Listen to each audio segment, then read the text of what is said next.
Batwoman. Excusez-moi. It's me, Batwoman, et bienvenue sur ma chaîne. Comme la vidéo a déjà commencé, je vais vous parler de l'épisode Gang des secrets. Et... on peut pas faire un autre moment, je suis fatigué là. Oh mec Donc, comme je vous disais, on va parler de l'épisode Gang des secrets. Et... ouh putain qu'est-ce qu'il est bien. Franchement, il est devenu mon épisode favori de la série. Mais bon, commençons cette analyse. Je connais l'endroit idéal pour ne pas se parler. Parfait, je te suis. C'est la miraculeuse. Eh bien merde! Je ne pensais pas que j'aurais eu à utiliser ce jingle de sitôt. Allons à la piscine. Tu sais que si tu as besoin de parler, je suis là À pour la toi. piscine. Wouhou.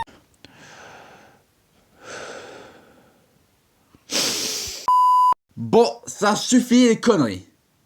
L'épisode commence avec une Marinette triste, pleurant seule dans sa chambre, dans laquelle elle est de plus en plus instable depuis sa séparation avec Lucas, où elle a de plus en plus de mal à garder son secret de super-héroïne.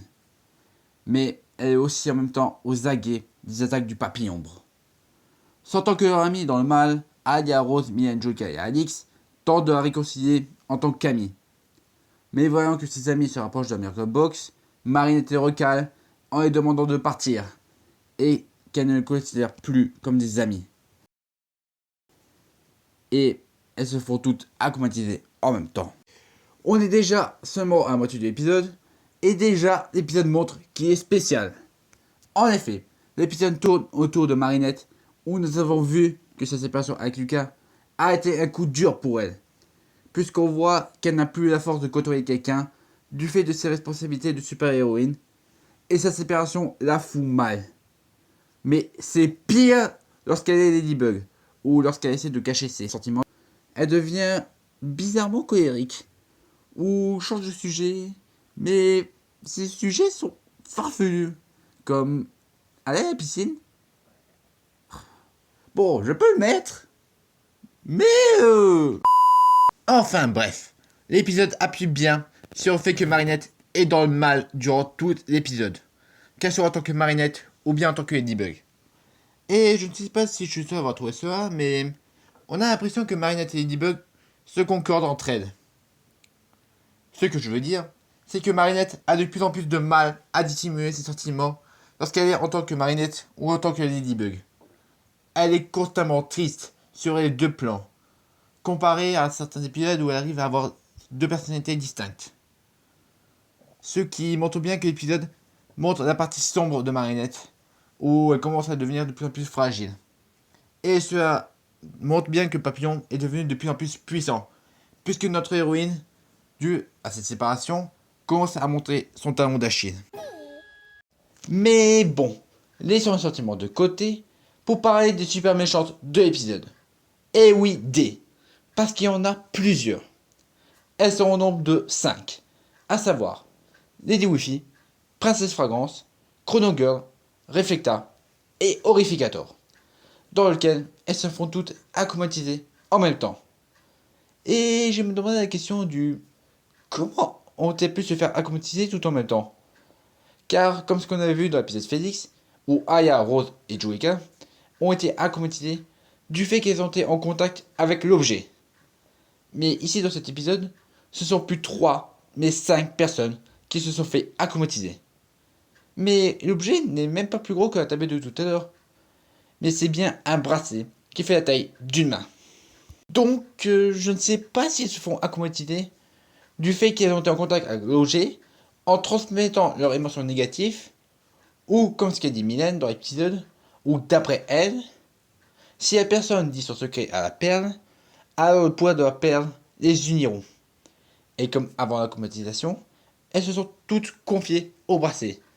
Alors, lors du contact de la combat avec l'objet, ceci a permis à la compétition de tout le monde. Tout cela n'est qu'une hypothèse, et si ma théorie est juste, je serais bien content.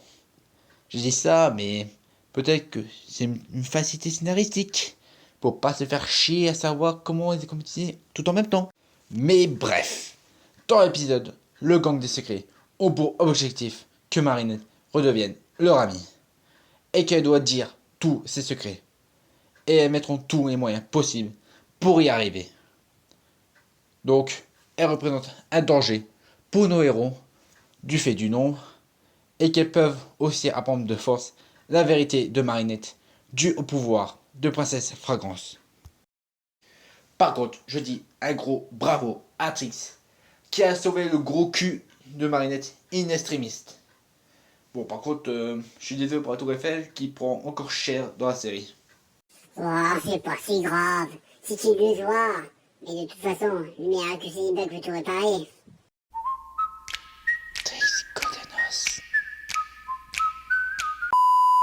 Je sais, je fais durer le suspense. Mais bon, maintenant, on y est.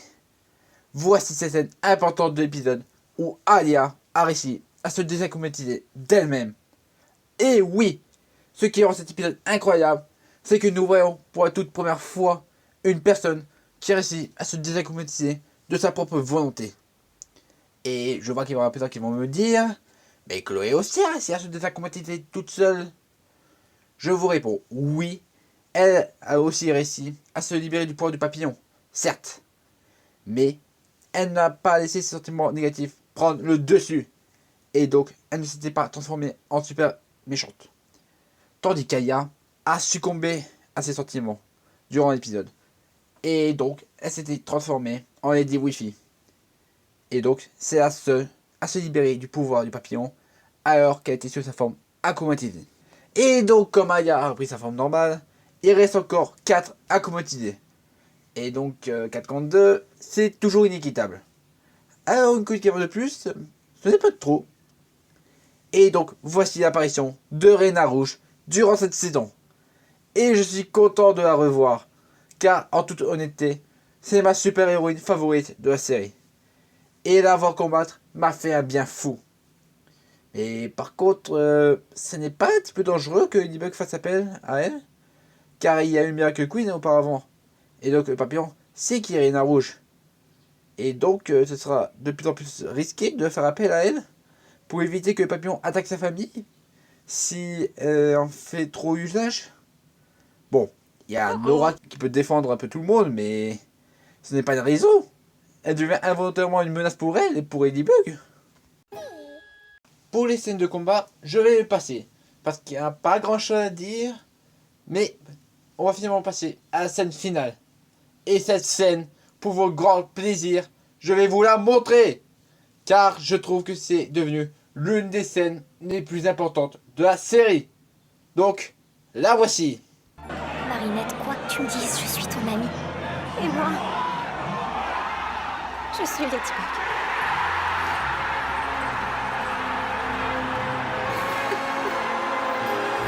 Et oui, elle a dit son secret ultime qu'elle est Ladybug.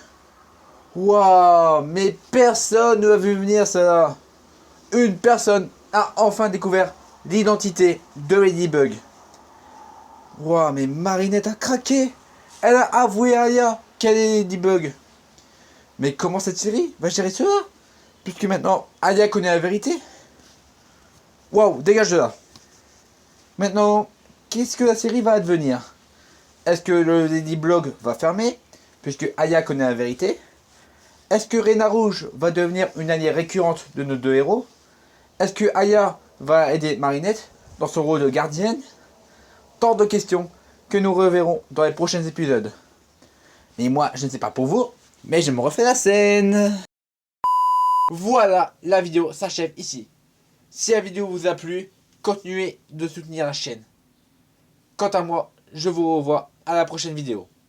Ciao!